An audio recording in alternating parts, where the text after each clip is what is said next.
mga unta, inuunan.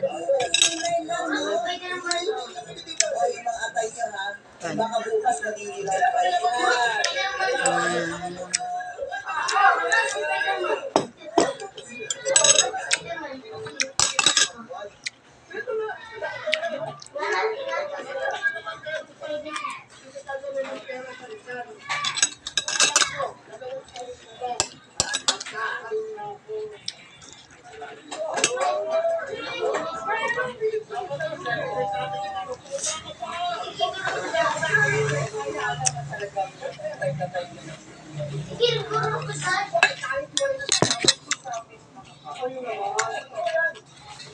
Dear Kat, nakakatakot ang lolo ko na po. Kaya walang masyadong naglalalapit sa kanyang mga bakla. Kilala siya dito sa Obrero Tondo, sa palayang na ilong. Malaki daw kasi ang ilong niya. Pero tingin ko, dahil malakas din ang pang-amoy niya sa gulot. May sinasabi ka ba? May sinasabi ka ba? Oo ka?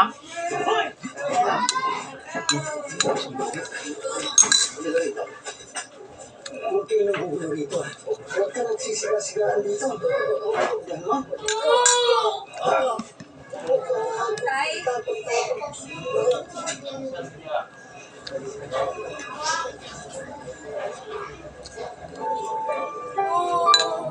Ano ba naman yung pinasok mo? Nagpapakahirap ako magtrabaho dito. Parang napustusan yung pag-aaral ko. Akala ko nag-aaral ka mabuti. Pinagmamalaki ko dyan sa mga kaibigan ko! Yung pala!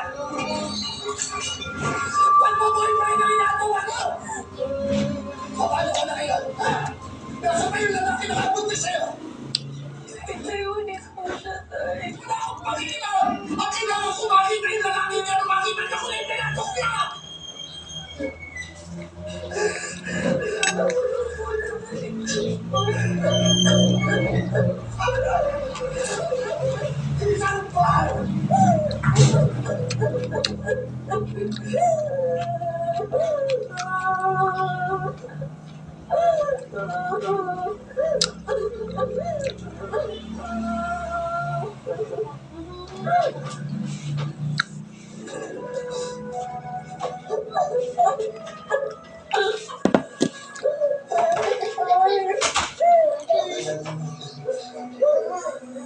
Tutulungan natin.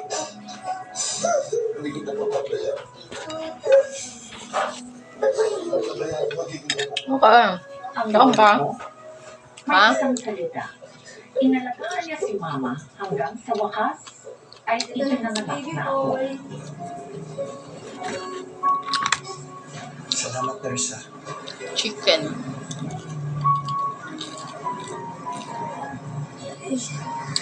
Okay. Chicken house.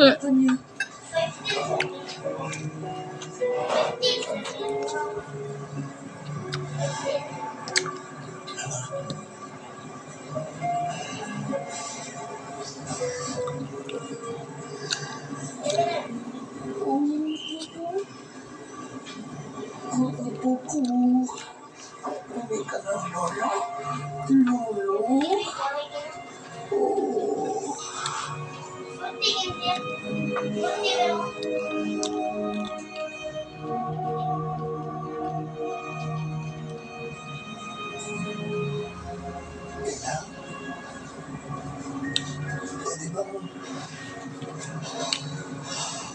Pwede bang Gilbert ang pangalan natin sa kanya? Kasi, kung nasundan ka, kapagin na lang kailangan ko. Gilbert talaga yung pangalan ko. Sana matandaan ko ang itsura ng lolo ko noon na tumang-tuwa sa pagdating ko sa mundo. Sana rin natandaan ko muna ang mukha ng mama ko bago siya nagpaalam umalis para magtrabaho.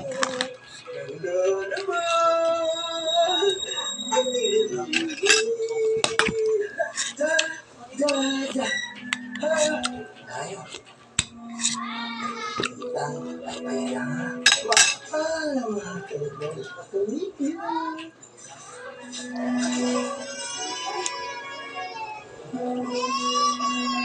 Ma'am, huwag mong yug-yug. Pwede lang to. Ganito po.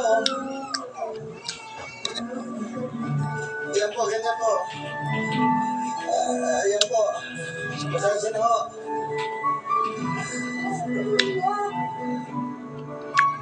Pagkalalis tayo dito sa tindahan ko. Kaya pero, ako mo, hindi ko nababayaran na. Nagkatrabaho naman ako. Eh, paano nga kung wala? Eh, paano naman ang pamilya mo, Ilong? Wala. Ano, isama kayo? Isama kayo. Ikaw mo lang may sa case. Mabaya Ikaw na, tayo mo na kayo. paano ka naman? Kami, gracias. Wala na nga kayo dyan. Magaling ko sa sandali.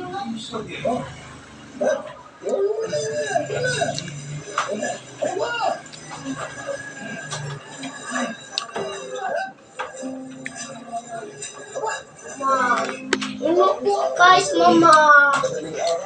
Mama, imo ko guys. Nan ko guys. Ano ka maan? Mama.